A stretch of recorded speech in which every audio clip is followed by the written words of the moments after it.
Ngunit sa paglipas ng milenyo, unti-unti itong nawala sa kasaysayan. At hanggang sa pangkasalukuyang panahon, hindi na ito natagpuan. Marami ang nabuong haka-haka, mga istoryang mula sa mga nabigong mananaliksik at kung ano-ano pang agam-agam ukol dito.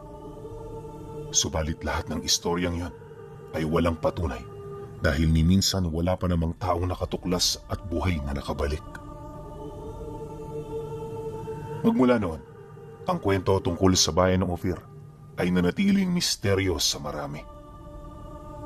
Pero maniniwala ba kayo kung sasabihin ko sa inyo na natagpuan ng pamilya ni Ukot ang bayang ito? Nagsimula ang kanyang istorya noong tumungtong siya sa edad na 17. Siya ang panganay na anak, kaya siya na rin ang naging katiwala ng kanyang ama. Kanang kamay kumbaga. Maganda noon ang buhay nila, simple at tahimik. Araw-araw ding masaya sa kabila ng napakaraming trabaho. Subalit paunti-unti, bigla na lamang itong nagbago. At tuluyan ding nag-iba ang kanilang sitwasyon magmula noong bumalik sa kanila ang lolo niya. Mula pagkabata hindi niya ito nakita. Kaya naman nung bigla itong umuwi, nagmukha itong estranghero sa kanya. Huli na rin niyang nalaman na ang taong yun pala ay purong kadugo nila. Base sa istorya ng kanyang ama, maraming rason kung bakit hindi niya ito nakita. Una, isa itong antingero. At ang ikalawa, ermitanyo itong matagal na panahon ng sinasaliksik ang mundo. Dahil sa ganon itong hilig, kung kaya't tinalikuran nito ang sarili nitong pamilya. Dagdag pa nito na, halos lahat ng mga kapatid niya galit dito, pero siya bilang anak, sinubukan niya itong unawain. Wala mang ideya kung ano ang ginagawa ng tatay niya. Paunti-unti na unawaan na niya na yon ang tadhanang nakalaan para sa kanyang ama. Kaya naman imbis na magalit, sinuportahan niya ito sa lahat ng ginagawa nito sa buhay. Napatid lang din ang suporta niya noong mga panahong nagkaroon na siya ng sariling pamilya. At magmula noon, di na rin niya ito nakita. Inakala nga noon ng ama ni Ukot na patay na ito. Kaya naman nung bumalik yun sa kanila, abot langit ang pasasalamat nito sa Panginoon. Sa kabila kasi ng kanilang mga pinagdaanan, mas nanaig pa rin ang pagmamahal higit sa ano paman. Nga pala, bago natin ituloy ang kwento, nais ko lang ipakilala sa inyo ang lolong yon ni Ukot. Hindi kasi ito pwedeng walang pangalan, alinsunod na rin sa hiningi niyang pabor. Maximiliano ang pangalan nito. Nagmula ito sa angka ng mga semestre. Lahi ng mga matatapang at higit sa lahat, pamilya ng mga personang may malalim na kaalaman pagdating sa lihim na karunungan, lalong-lalo na sa mga nawawalang kasaysayan ng mundo. Alam kong marami ang tututol nito, pero wala kaming magagawa sapagkat ito ang pagkakakilanlan ng pamilya ni Ukot. Nasa sa inyo na lang kung maniniwala kayo o gagawin niyong katawa-tawa ang kanyang kwento. Pagdating ni Lolo Maximiliano sa kanila, hindi naging maganda ang lagay nito. May malubhang karamdaman ng matanda at panahon na lang ang makapagsasabi kung kailan ito mawawala. Bagaman matagal na itong nanirahan sa mga kabundukan, aminado sila na kahit papaano malusog pa rin naman ito. Ayon din kay Lolo Maximiliano na kung gaano katagal ang kanyang pagkawala, ganon din katagal ang kanyang naging paglalakbay sa iba't ibang panig ng bansa. Lahat ng mauhusay at dalubhasang antingero ay nakilala na niya, lalo na yung mga individual na piniling manirahan sa mundo ng mga engkanto. Aminado rin ito na nakasakay na sa gintong galyon at nakarating na sa nawawalang bayan ng Ophir. Taliwas sa pagkakaalam ng marami, ang bayan ng Ophir ay hindi abandonadong bayan. Siksik ito sa kultura at kahit sa pangkasalukuyan, nananatili pa rin doong nakatira ang mga natatanging tribo na nawala sa kasaysayan. Malayo man ang pagitan nila sa ating mundo, patuloy sila roong namumuhay alinsunod sa kanilang paniniwala at naiwang kultura ng kanilang mga ninuno. Dagdag pa ni Lolo Maximiliano na sa lugar ngayon, wala ka halos makikitang normal na bato. Lahat ng bagay sa paligid ay literal na pinagkakaugatan ng ginto. Malawak din ang bayan kung saan sa mga hangganan nito naroon ang mga talon na walang humpay na nagbibigay ng tubig sa lupa. Sagana ito sa lahat ng yamang dagat na tanging sa mga malalalim na parte lamang ng karagatan makikita. Tuwing lumalabas ang haring araw, ang mga perlas at mga diamanteng bumubuo sa talon ay naglalabas ng isang napakagandang liwanag. Liwanag na nagbibigay daan upang mabuo ang magagandang bahaghari na tanging dito mo lamang masisilayan. Lumari ng disenyo ng bawat tahanan, ngunit sa loob nito, wala ka nang hahanaping gamit. Lahat naroon na, kaya naman ang mga tao roon ay nabubuhay ng maayos at masaya. Matindi rin ang disiplina ng bawat isa at tunay na nagkakaisa ang bawat kaanib ng tribo. Walang puwang ang anumang argumento at pag-aaway dahil ang bawat tao roon ay merong pangunawa at alalahanin sa bawat isa. Malimit lang din ang mga tagalabas na nakakarating sa bayan ng Ophir, kaya naman wala ka halos maririnig na kwento ukol dito. Tikom din ang bibig ng mga tao nakakaalam alinsunod sa kagustuhan ng datu ng bayan. Pagtatapat pa ng lolo niya, na sa kalagitnaan ng taon, nagpapakita ang lagusan patungo sa Ophir. Limitado ang mga matang nakakasilay dito, kaya kahit matagpuan mo ang kinaroroonan nito, hinding-hindi ka makakapasok ng walang pahintulot mula sa mga taong nasa loob.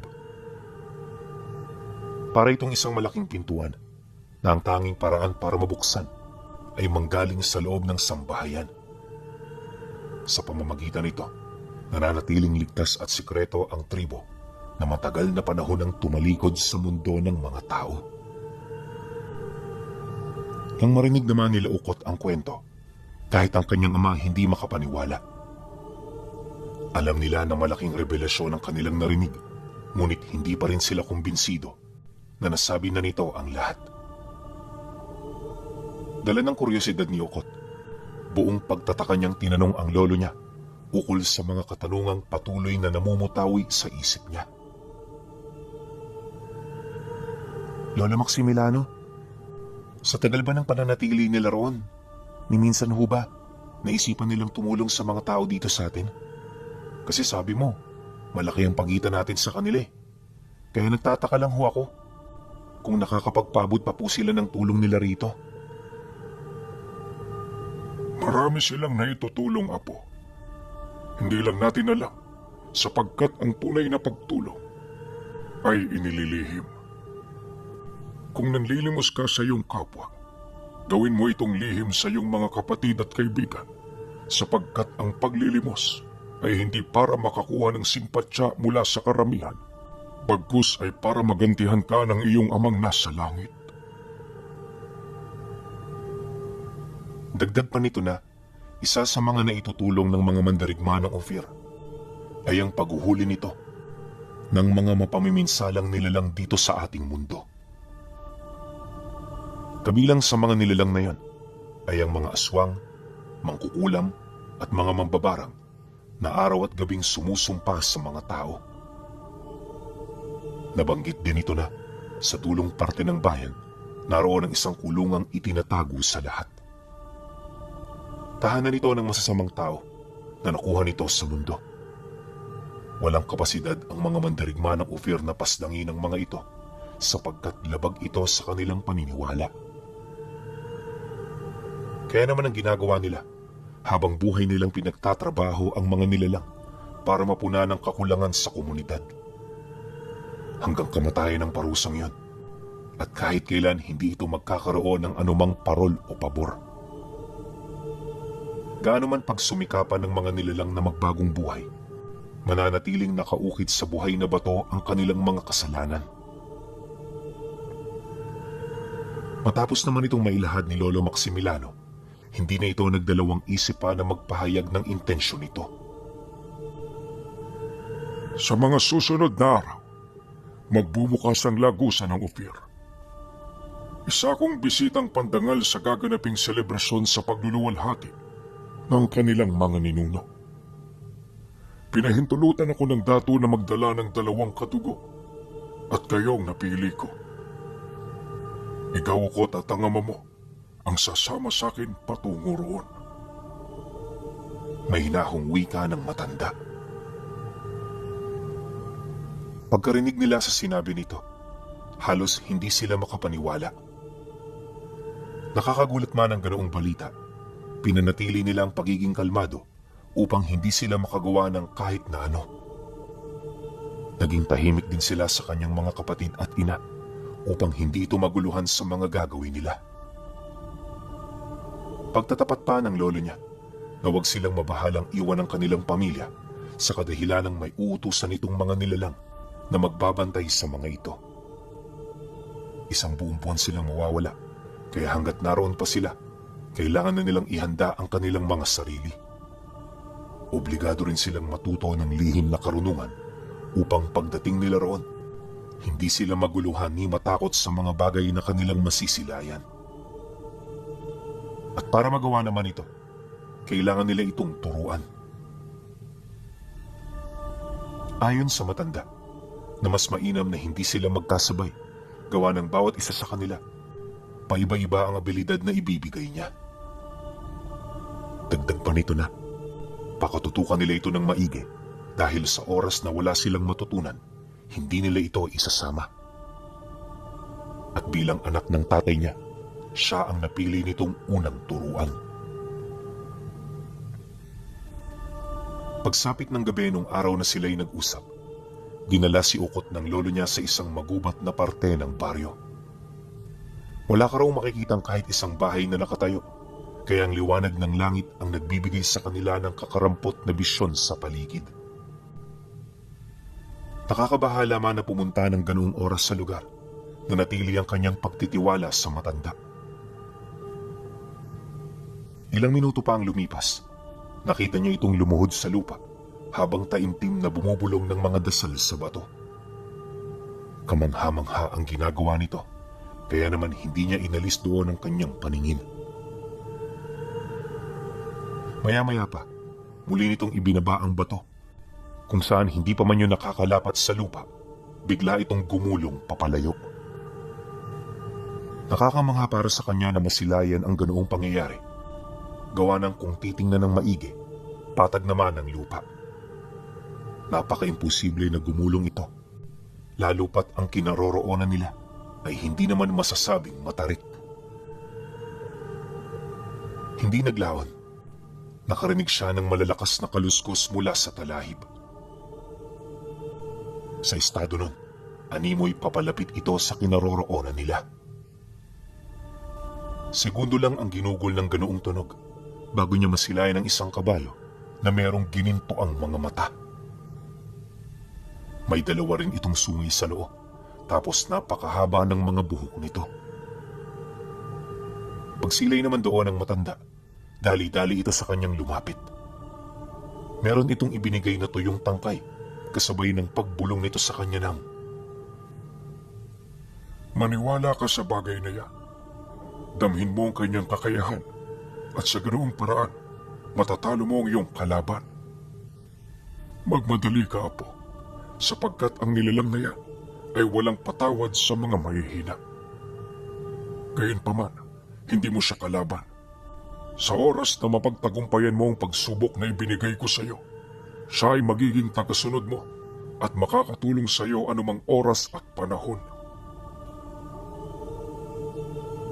Pagkasambit nito ng mga kataga, dali-dali siya nitong nilayuan. Nang medyo makadistansya na ito sa kanya, agad naman niyang napansin ang panlilisik ng mga mata ng nilalang habang nakatitig. Galit na galit ito, at kahit hindi pa man yun sumusugod, alam niya na hindi magiging maganda ang lagay niya. Ilang segundo pa ang lumipas, humalinghing ang kabayo kasabay ng pagpadyak nito sa lupa na sinabayan naman ang pagyanig ng buong paligid. Napakalakas ng puwersa nito, dahilan para pansamantala siyang masindak at mawala sa kanyang wisyo. Ngunit pagsilay niya napapasugod ngayon sa kanya, dali-dali siyang umilag. Wala mang ideya kung ano ang gagawin, sinubukan niyang iwasan ang nilalang. Paulit-ulit na rin niyang tiningnan ang hawak niyang tangkay sa paniniwalang meron siya raong makikitang senyales. Ngunit sa kasamaang palad, hindi ito naging madali. Kahit anong pagramdam niya na gawin dito, nanatili itong imposible para sa kanya. At habang tumatagal ang pakikipagbuno niya sa nilalang, unti-unti niyang napapansin ang paglagay niya sa alanganing sitwasyon. Alam ni Okot na kung tumagal pa ito, ay mapapahamak na siya. Kaya naman dala ng desperasyon, hindi niya sinunod ang nais ng matanda. Bagay na naging daan upang magtamo siya ng matitinding pinsala. Nung tinangka niya kasing sugurin ang nilalang para ito ay patumbahin at saktan, di siya nito pinakitaan ng awa. 2 sipa lang ang kanyang inabot bago magkanda durug-durug ang kanyang mga tadyang. Pagbagsak niya sa lupa, paulit-ulit na siyang naghahabol ng hininga buhat sa pagkawasak ng kanyang mga baga. Kulong-gulo man ang isipan, hindi niya maipagkakaila na sa mga sandaling yun, inakala niyang mamamatay na siya. Subalit sa hindi inaasahang pangyayari, merong naganap na isang milagro. Mula sa bingit ng kamatayan, naramdaman ni Okot ang pag-init ng tangkay na kanyang hawak. At paunti-unti, may nakita siyang mga baging na umaahon mula sa ilalim ng lupa. Nilamon ito ng buo ang nilalang hanggang sa hindi na ito makakilos. Kalaunan, nang mapagtanto nitong wala na yung paraan para makatakas, tumigil na ito sa pagpupumiglas, hudyat ng tuluyan nitong pag-amin ng pagkatalo.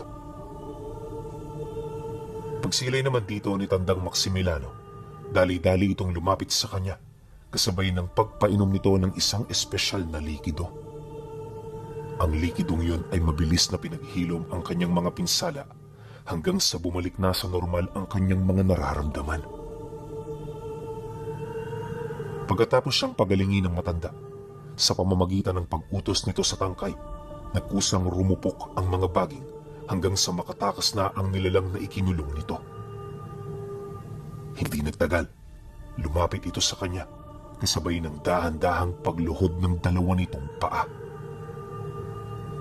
Pagsilay naman dito ni Okot, agad naman siyang napatingin sa lolo niya habang bakas sa kanyang muka ang hindi maipagkakailang tuwa. Huwag ka munang magsaya, Apo, sapagkat hindi pa tapos ang pagsasanay mo. Panimula pa lang ito, kaya maghanda ka na sa mga susunod na paparating. Pagkasambit naman ito ng matanda, laking gulat na lamang niya nang may makita siyang biglang lumundag sa talahiban.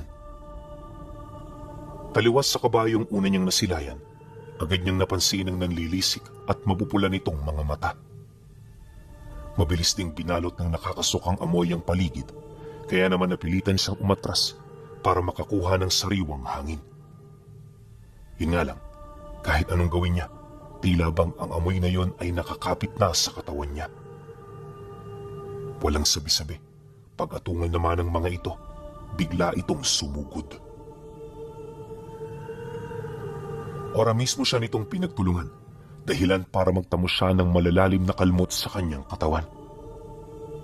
Ano man ang gawin niyang paraan para makalayo sa mga ito, hindi siya nito pinagbibigyan, hanggang sa dito na nagsimulang tumulong ang kabayo. Ayon kay Ukot, na kung hindi pa ito kumilos, paniguradong patay na siya. Mabuti na lang talaga, naramdaman nito ang kanyang hinaing, kung kaya't di na nito pinahintulutan pa ang mga nilalang na pinsalain siya. At dahil sa pakikipagtulungan nito, kaya na may madali nitong nadarag papalayo ang mga nilalang.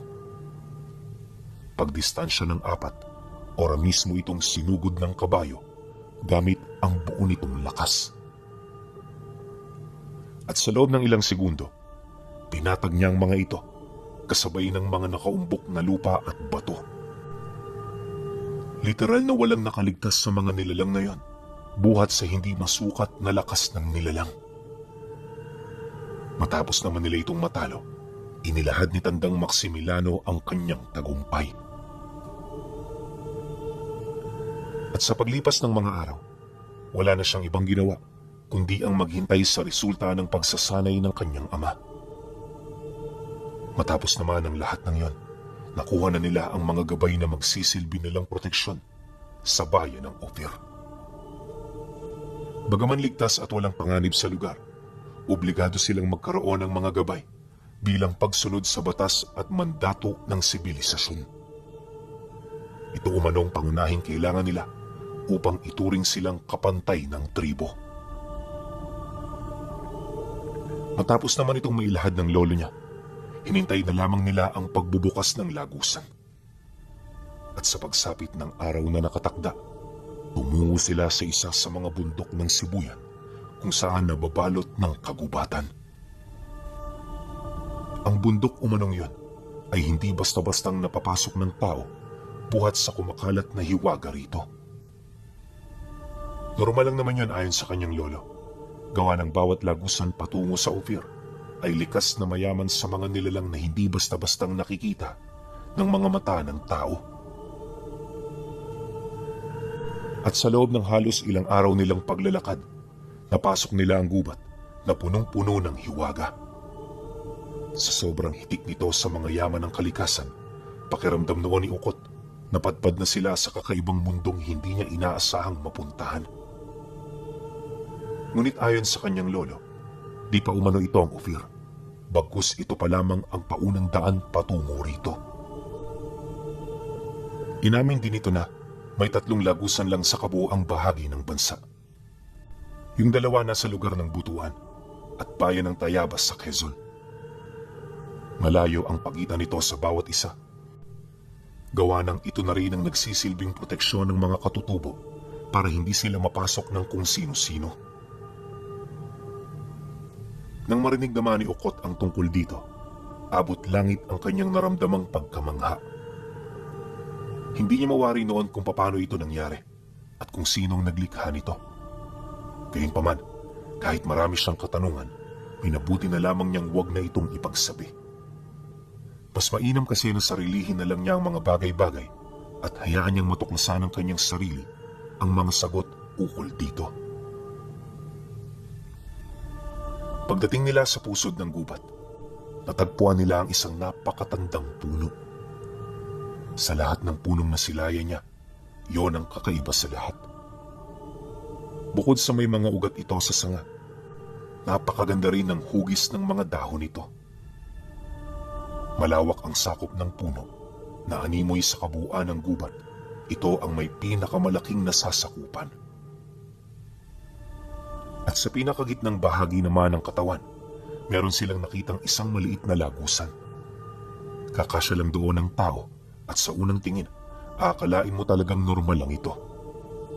Pero paglapit nila rito, matapos sambitin ng matanda ang mga buhay na salita, naramdaman nilang gumalaw ang puno. Paunti-unti, lumapit ang 2 malalaking sanga nito sa butas, kasabay ng paglikha nito ng isang puting liwanag. Nang masipat naman ni Lolo Maximiliano na handa na ang lagusan, agad itong pumasok habang hawak-hawak silang mag-ama. At sa isang kisap mata, napadpad sila sa isang mundo na hindi nila inaakalang totoo. Napakaganda ng bayan ng Ophir. Animoy sa libro mo lang ito malalamang umiiral. Ang mga taong nakapalibot dito, merong bughaw na kulay. Napakabango ng simoy ng hangin, buhat sa dami ng mga lapnisang nabubuhay malapit sa bayan. At kung sa ating mundo singhalaga ito ng ginto, sa bayan ng Ophir, isa lang itong ordinaryong puno. Hindi ito pinagkakainteresan ng kung sino-sino dahil naniniwala ang mga katutubo, bawat puno at mga may buhay ay kaugnay ng espiritu ng may likha. Bago rin sila pumapatay ng mga hayop, sinisiguro nilang inaalay nila ito para sa Panginoon. Ganon din ang ginagawa nila sa mga lamang dagat upang mapanatili ang magandang ani. Pagpasok nila sa bayan, tumambad sa kanila ang mga ladrilyong ginto na nagsisilbing daanan patungo sa looban nito. Bawat linya ng daan ng ilog ay may mga ugat ng ginto at halos magkalat lang ang mga perlas na iniluwal ng mga kabibe. Magaganda rin ang mga uri ng isdang lumalangoy sa bawat linya ng ilog na halos bawat pagsilay mo rito, hindi mo aakalain totoo. At sa pagpapatuloy ng kanilang paglalakad, bumungad sa kanila ang mga tahanang walang kahalintulad. Hindi ito kagaya ng ating mga kabahayan dahil meron itong mga sariling disenyo. Gawa rin sa mga ladrilyong ginto ang bawat pundasyon nito. At gawa naman sa mga pinagtibay na luwad ang mga dingding at mga bubong ng tahanan. May malalawak din itong hardin sa mga bakuran na pinamumuhayan ng iba't ibang pananim na napapakinabangan. Di kalayuan sa entrada ng bayan, merong mahabang tulay na may magkabilang malalaking estatwa sa bawat dulo nito. Ang mga estatwa ay pawang mga mandirigma na ayon kay Lolo Maximiliano, yon ang mga ninuno ng tribo na matagal nagbigay proteksyon sa Ophir laban sa mga nilalang na may masasamang intensyon. Mataas ang tulay na yon dahil ang ilalim nito ay daanan ng mga galyon patungo sa pantalan. Napakarami rin ng tao na halos sa bawat daang puntahan mo, literal na hindi mahulugan ng karayom. Gayunpaman kahit sa dami nito, payapa pa rin namumuhay ang karamihan. Wala ka raw makikitang kahit anong gulo, nakawan, at kung ano-ano pang mga bagay na likas na masasama. Marahil kaya hindi ito nangyayari sa lugar, ay dahil sa nakakapamuhay doon ng maayos ang mga tao. Magiliw din ng mga ito, na parabang hindi nito alintana kahit mga dayo ang kanilang nakikita. Bawat isa rin sa mga ito, may mga kasakasamang gabay sa kanilang pamumuhay. Makalipas ang kalahating oras ng paglalakad, dito nila narating ang isang magarbong tahanan na may hahalin tulad mo sa isang palasyo kung titingnan. Nakatirik ito sa kabilang bahagi ng tulay, kung saan ayon kay Lolo Maximiliano, pawang matataas na antas lamang ng pamilya ang naninirahan. Inilahad din ito na yon ang bahay ng datu, kaya panatilihin nila ang paggalang sa kahit na sino na kanilang makakasalubong. Nang marating nila ang sala nito, bumungad sa kanila ang 4 na panauhin na nagmula rin sa mundo ng mga tao. Nabanggit sa kanya ng lolo niya na ang mga taong yon ay magigiting na antingero at ermitanyo. Ito ang koneksyon ng datu sa ating mundo upang kahit hindi na yun nakakabalik, meron pa rin itong nalalaman sa kung ano ang mga nangyayari rito. Pagsilay naman ang 4 sa kanila, dali-dali sila nitong pinalapit. Pag-upo naman nila katabi ang mga ito, nagsimula na yung makipag-usap sa lolo niya. Isa sa mga antingerong naroon ay likas na masiyahin at kahit hindi sila nito kilala, pilit yung nakikipaglapit sa kanila. Labis naman yung tinanggap nilang mag-ama. Gawa ng ramdam nila ang kabutihang namumutawi sa puso nito. Juancho ang pangalan ko. Ito si Miguel, si Alvaro at si Gregorio. Matagal na kaming kaibigan ng lolo mo. Kaya naman natutuwa kami na nakapagdala siya rito ng kanyang mga kamag-anak. Alam mo kasi sa aming 5, siya lang ang merong pamilya. Kami nga pati, matagal nang walang balita sa aming mga kamag-anak. Tila bang nilimot na nila kami, na para bang hindi man lang kami naging kaparte ng mga buhay nila. Gayunpaman, ipinagdarasal namin ang kanilang kaligtasan. Naway walang mangyari sa kanila at palagi silang malayo sa kapahamakan. Pagkarinig niya sa sinabi ng matanda, agad naman siyang nagpakilala, gayon din ang kanyang ama. Sa loob ng ilang minutong pag-uusap, hindi na halos nila namalayan ang pagdating ng datu sa kanilang harapan. Ang buong akala kasi noon ni Ukot, Manggagawa lang ito dahil sa simple nitong suot. Ngunit lingid sa kanyang kaalaman, ito na pala ang dato na namamahala sa kabuuang bayan ng Ophir. At sa kanilang pag-uusap, inilahad nito ang matatag nitong alyansa sa iba't ibang bansa. Ayon sa dato, kailangan nila itong gawing bilang pagsunod sa pangkalahatang batas ng tao. Obligado silang magbigay ng tulong sa kahit na sino, basta ba'y maganda ang layunin at nais ng mga bansang humihingi ng tulong. Dagdag pa ng dato na ang kayamanan ng Ophir ay mayahalin tulad sa karagatan na sa sobrang lalim, imposibleng masilayan ang hangganan. Sa pagpapatuloy naman ng pag-uusap, dito na nila tinalakay ang tungkol sa rason ng dato kung bakit sila nito pinapunta. May mga inilahad din itong detalye sa kanila ukol sa paparating na selebrasyon. Mariin din itong inilahad na huwag silang magdadalawang isip na lumapit sa kahit na sino kung meron silang gustong makuha at gawin. Tandaan ninyo, lahat na nakakapasok sa Ophir ay aming kadugo. Wala kayong dapat na ikahiya, basta ba'y malinis ang inyong konsensya. Gawin niyo kung ano sa inyo ay makapagpapasaya. Sabi sa akin ni Maximiliano, hangad niyang ipakita sa inyo ang aming kuta na pinagtatrabahuhan ng mga nilalang na pinaparusahan. Huwag kayong mag-alala, makikita niyo yon, ngunit patapusin na muna natin ang selebrasyon. Ayaw kung hindi kayo makakain, kaya naman isang tabi na muna natin ang tungkol dito. Wika ng dato sa kanila.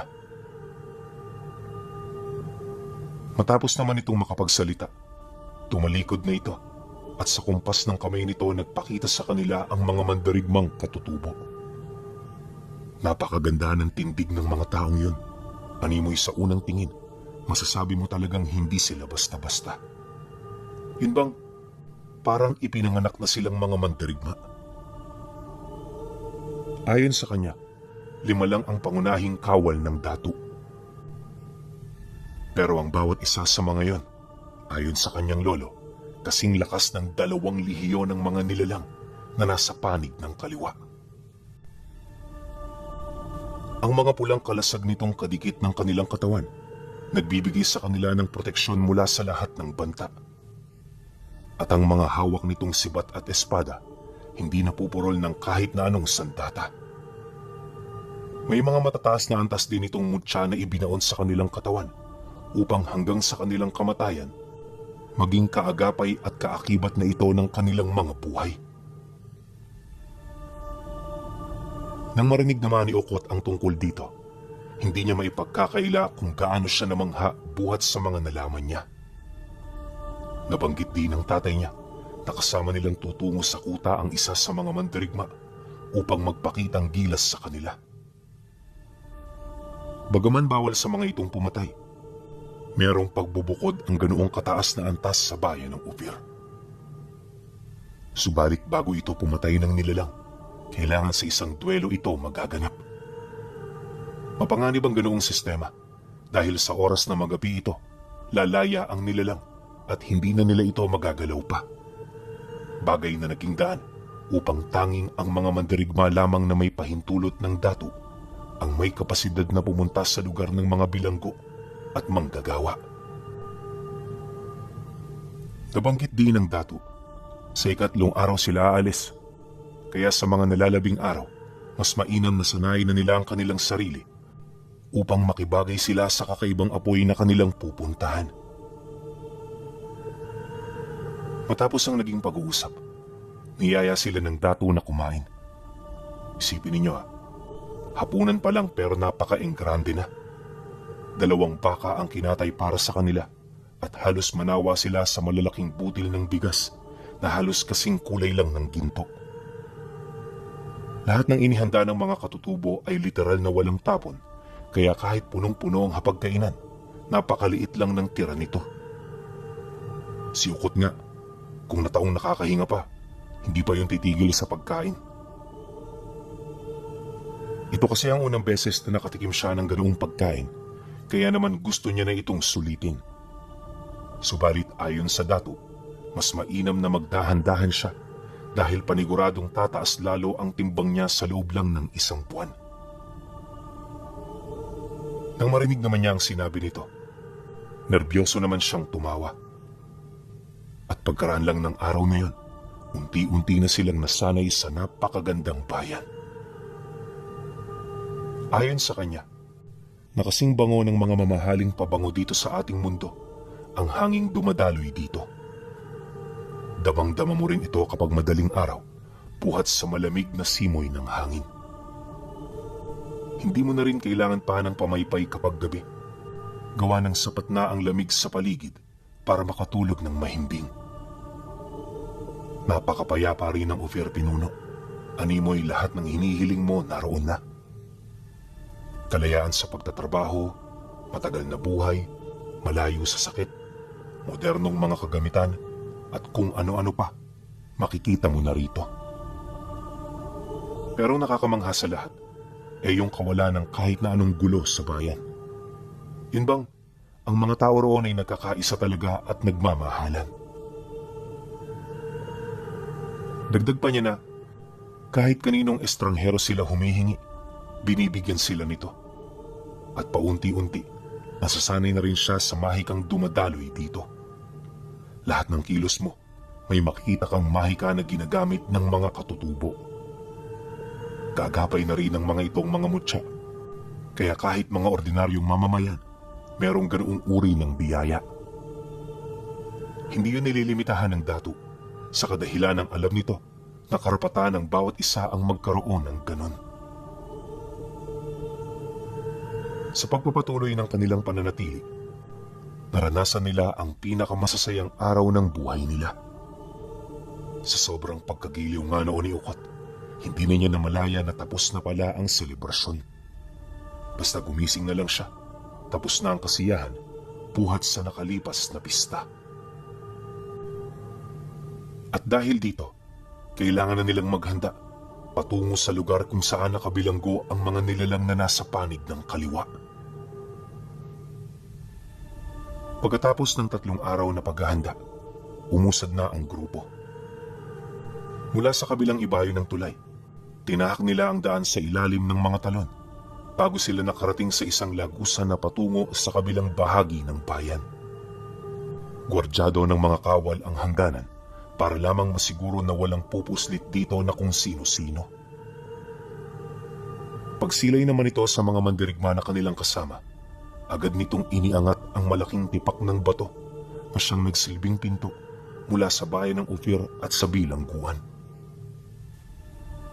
Habang itinataas ang batong yon, ramdam na nila ang nakakasulasok na amoy na siyang agarang pumatay sa malarosas na hangin na nililikha ng mga puno ng lapnisan. At sa isang kisap mata, bumungad sa kanila ang bahagi ng bayan kung saan nagtatago ang matinding panganib at kadiliman. Sa entrada pa lang, nakita na nila ang mga kawal na ibang-iba sa mga kawal na nasa bayan. Kung ang mga kawal kasi sa Ophir ay malulusog, sa bilangguan ay mga patpatin at halos bato-bato na ang katawan.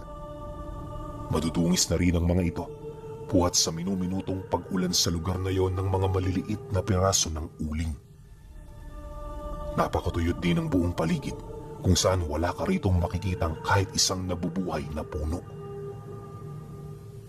At kung sa Ophir ay lagaslas lang ng hangin ang ingay na iyong maririnig, mula sa lugar na yon, walang kahit isang minutong hindi ka makakarinig ng mga sigaw ng mga nilalang na unti-unting binabawian ng buhay. Karamihan pagpapasan at pagtitibag ng malalaking bato ang pangunahing trabaho.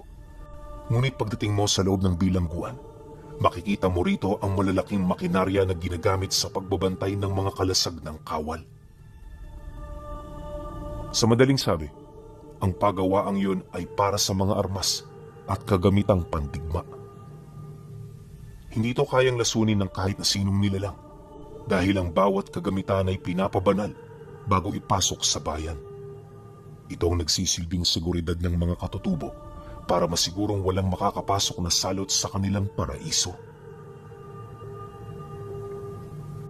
Pagdating nila sa loob ng pagawaan, kapansin-pansin ang kawalan dito ng kawal. At ang tanging makikita mo lang roon ay ang mga nilalang na nasa orihinal nilang anyo.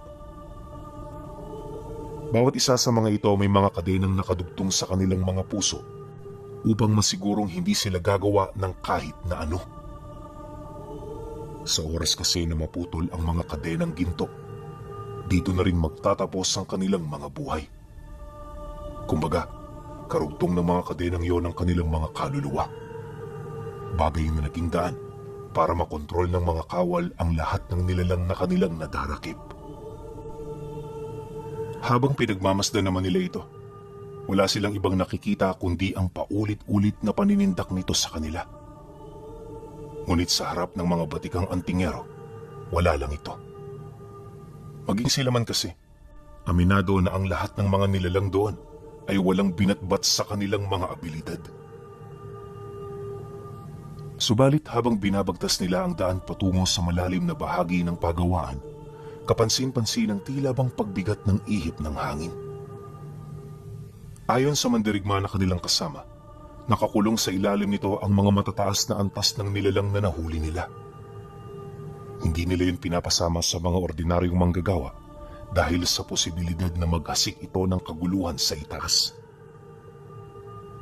Nabanggit din ito na ang mga nilalang na yon ay hindi nakakalabas sa kanilang mga kulungan at mananatili sila roon hanggang sa sila'y mamatay. Ilang minuto pa ang lumipas. Dito nila nakasalubong ang iilan sa mga kawal. Taliwas sa mga kawal na nakita nila sa itaas, ang mga kawal doon ay tila bang hindi pangkaraniwan ang mga anyo. Halos lahat sila purong dugo ng mga engkanto, kaya naman sa paulit-ulit nilang pagsalubong dito, hindi niya maiwasang magtanong ukol sa dahilan ng datu kung bakit mga engkanto ang kanyang pinababantay sa mga ito. Huwag mong mamaliitin ang mga kawal na yan, sapagkat bawat isa sa mga nakikita mo ay mga prinsipe sa kanilang mga lahi. Narito sila upang ialay ang kanilang buhay sa Ophir, alang-alang sa katahimikan ng lahat ng impyernong umiiral sa mundong ito. Nagkasundo ang bawat lahi sa gantong ritual at matagal na itong panata ng bawat tribo. Wika ng kawal sa kanya. Nang marinig naman niya ang sinabi nito, hindi na siya umimik. At makalipas pa ang halos isang oras, narating nila ang unang parte ng silid, kung saan may mga talo ng mga likidong apoy. Sa bukana pa lang nito, kapansin-pansin na ang makakapal na rehas na nagsisilbing bilangguan sa bawat nilalang na nagbibigay ng matinding banta sa bayan. Ayon kay Okot, karamihan sa mga ito ay walang lahing tao, bagkus purong mga demonyo mismo. Ngunit sa pagpapatuloy ng kanilang pagmamasid, meron silang mga nakitang personalidad na nagmula sa mundo ng mga tao. Ang mga ito umano ayon sa kawal ay nagtaglay ng malalim na aral na kayang pumuksa ng lahat ng may buhay. Kalimitan sa mga ito, halo-halo ang lihim na karunungang taglay, kaya naman lahat ng pagsumpang alam nila iginapos nila sa mga ito. Dagdag pa nito na, hindi yun ang pakay nila dahil hangad ng kawal na makita nila ang reyna ng mga gabunan na ilang siglo nang nakakulong dito. Umiral yun ang panahon pa ng kadiliman at kilalang nagtataglay ng samut-saring mahika. Kilala rin itong anwar ng mga mangkukulang na ang ibig sabihin gumagamit ng mga ipinagbabawal na aral. Mapanganib ang simpleng paglapit dito, kaya hanggat maaari, isinantabi nila ang kanilang mga pagnanais at hangarin. Nang marinig naman ni Okot ang sinabi nito, agad naman silang sumang-ayon. Pagsilay naman dito ng kawal, agad naman itong umusad hanggang sa marating na nito ang isang namumukod tanging selda na pinalilibutan ng talon ng apoy. Taliwas sa mga naunang selda, nakabukod ito sa lahat. Ang mga apoy din ang nagsisilbing pangontra ng mga mahika nito upang hindi niya yun basta-bastang magagamit sa iba. Matapos naman yung mailahad ng kawal, tahimik na sila ritong lumapit. Ngunit hindi pa man sila nakakarating sa harapan ng selda, narinig na nila itong tumawa kasabay ng pagkakaroon ng siga ng lahat ng sulong nasa loob ng selda. Segundo lang ang naging pagitan bago bumungad sa kanila ang isang nilalang. Taliwas sa inaakala ni Ukot na isa yung matandang hukluban, ang tumambad sa kanya ay isang dalagang may magandang muka. Gayunpaman, hindi nito maitatago ang bakas ng totoo nitong anyo. Bukod kasi sa nakasuot ito ng mga kasuotang gawa sa buto at balat ng tao, kapansin-pansin din ng korona nito na merong nakalutang na matang gawa sa purong anino. At kahit nakagapos ng mga kadena ang nilalang, tila bang komportable ito sa kasalukuyan nitong estado. Pangisi-ngisi lang ito habang pinagsisilbihan niyo ng mga uod at alupihang sa paglipas ng panahon na sanay ng mabuhay sa ganoong uri ng klima. Kung titingnan din ng mga insektong yon, makikita mong nagkaroon na ng ebolusyon at pagbabago ang mga wangis nito. Kung ang mga normal kasing alupihan ay maliliit, ang mga alupihang nagbibigay tulong dito ay halos kasing laki na ng mga braso. Binabalot din ng alikabok ang bawat katawan ng uod nang sa gayoy hindi ito masunog sa napakainit na sahig ng selda. Ngunit kahit kasyang-kasyang mga ito sa lagusan ng kulungan, wala umano itong kapangyarihan na lumabas. Dahil sa sandaling gawin ito ng mga insekto ng reyna, malulusaw ang mga ito sa mga nakabaon doong pangontra. Nabanggit din ng kawal na sa mga sandaling yon, ang tanging nagbibigay panganib at banta sa kanila ay ang kanilang mga sarili. Ngunit hindi na ito magtatagal dahil sa puntong yon, nagdesisyon na itong tapusin ang reyna ng mga gabunan. Matapos naman itong marinig nila Ukot, medyo nabahala sila kasi hindi biro ang binitawang salaysay ng mandirigma. Sa sandali kasing makalaya ang ganoong uri ng nilalang, malalagay sa panganib hindi lang ang mundo nito, kundi maging mundo ng mga tao. Dahil dito, agad naman yung kinumbinse nila Juancho at Miguel na mapanganib ang kanyang mga binabalak, subalit hindi ito nakinig. Nakita niyo naman siguro ang sitwasyon ng mga kawal dito. Matagal na silang ganyan, magmula noong nahuli namin ang demonyong ito.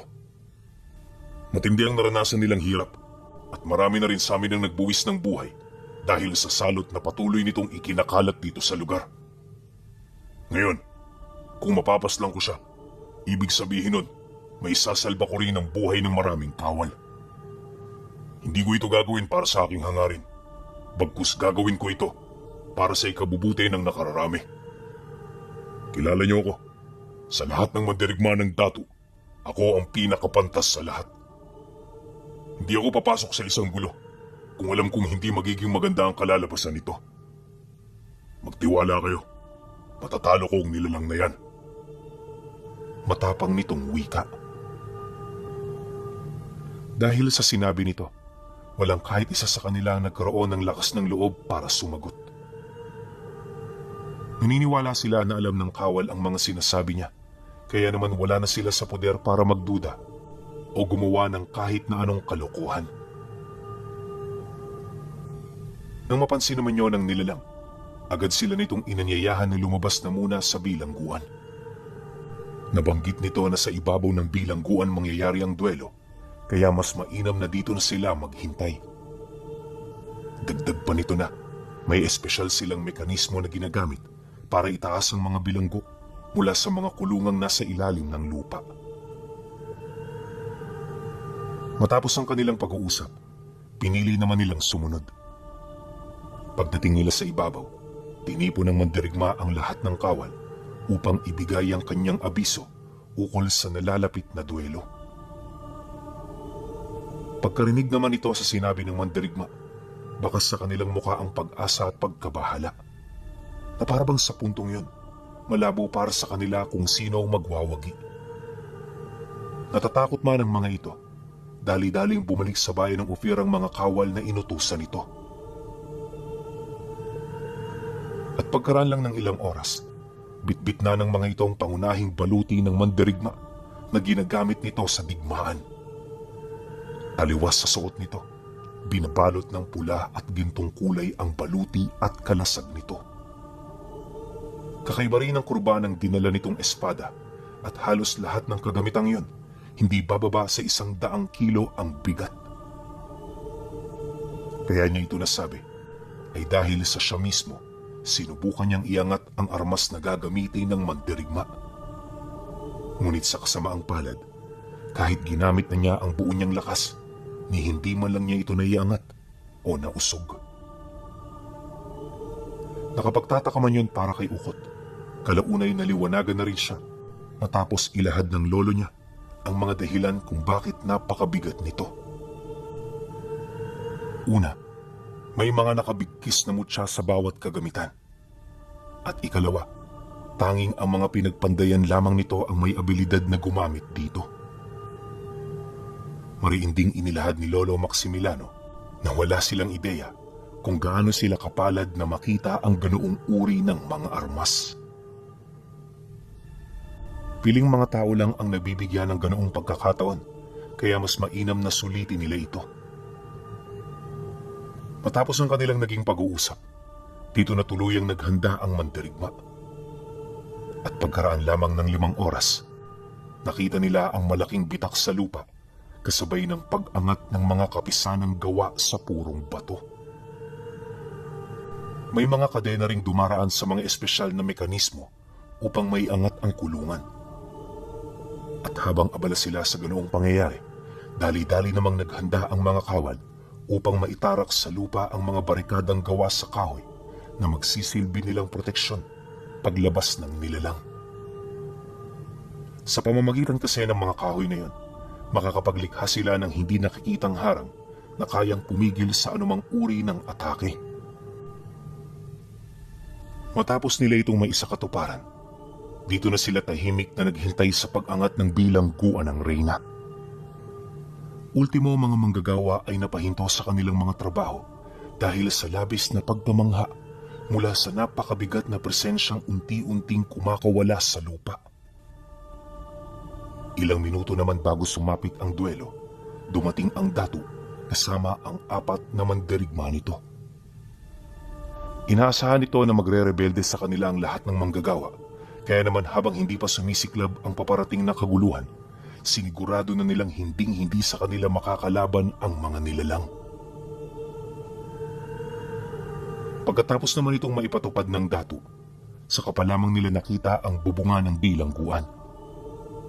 Habang umaangat ito, doon na sila nakakarinig ng malalakas na atungal kasabay ng unti-unting pagyanig ng buong paligid. Mabilis ding nagkaroon ng bitak ang mga bakal na pumipigil dito hanggang sa bigla na lamang itong nawasak kahit hindi pa ito nakakarating sa ibabaw ng lupa.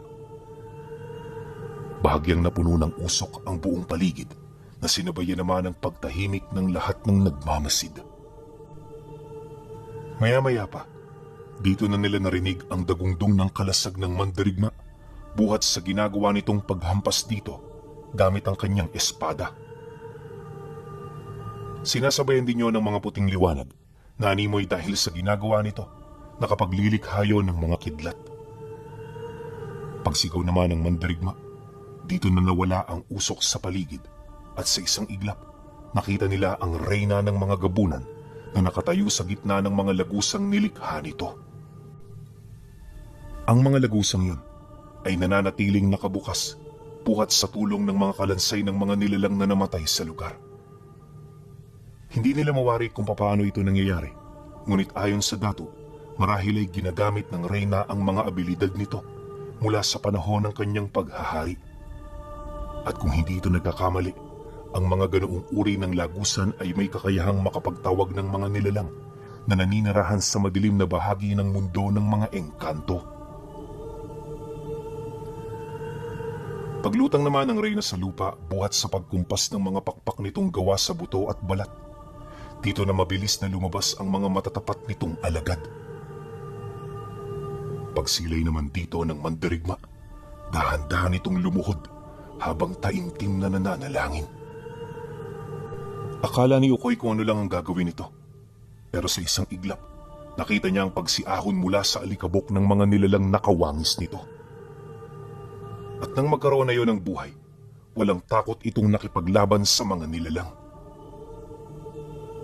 Matapos itong gawin ng mandirigma, muli itong nagsambit ng dasal hanggang sa lumabas na ang mga gintong liwanag sa likod nito na siyang nagsisilbi nitong mga pakpak.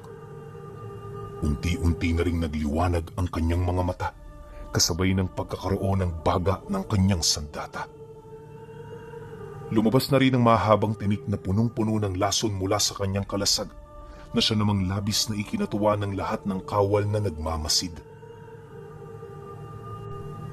Hindi ka araw-araw makakakita ng ganito. Alam mo ba, Maximiliano, na ang wangis ng kawal ko ngayon ang siyang pinakamataas sa anyong pwedeng makamit ng isang mandirigma? Para sa lahat ng kawal ng Ophir, ang gintong anyo ay biyaya ng Diyos ng digmaan at bibihira lamang sa kanilang may kakayahang magtaglay niyan. Daraan ka muna sa butas ng karayom bago mo maabot ang ganoong uri ng antas. Sa estado ng aking mandirigma at sa sitwasyon ng kanyang kalaban, alam ko na kung sino ang magwawagi. Hindi ko minamalit ang reyna ng mga gabunan, ngunit sa taglay ng kanyang pagkakakulong, duda ko na ang lahat ng kanyang abilidad ay naiselyo na sa haba ng panahong inilagi niya rito sa loob.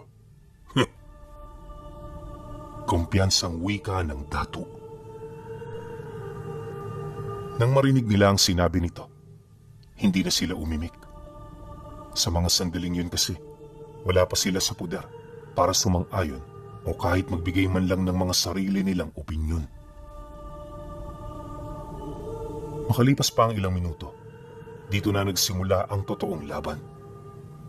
Habang abala ang mga wangis na nilikha nito sa pamamagitan ng dasal, dahan-dahan naman siyang naglakbay mula sa itaas kung saan yun nagpapang-abot. Pagsilay naman dito ng reyna, tuluyan na itong nagpalit ng anyo habang naghanap ng tiyempo kung kailan ito susugod. Ayon kay Ukot, bigla itong tinubuan ng makapal na kaliskis sa buo nitong katawan tapos mabilis na humaba ang mga bisig nito.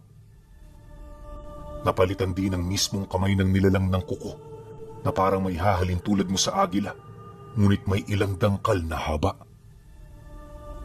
Unang silay pa lang, alam niya na may kalalagyan ng kawal sa sandaling tamaan ito ng sandata ng reyna, kaya naman habang hindi pa nagpapang-abot ang dalawa, taimtim siyang nanalangin.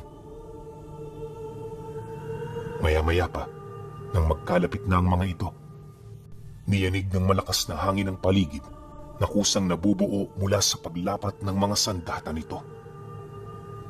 Kakaibang puwersa ang kanilang naranasan noon, sa puntong itong si Ukot ay hirap nang makatayo buhat sa paulit-ulit na pagtama nito sa kanyang katawan.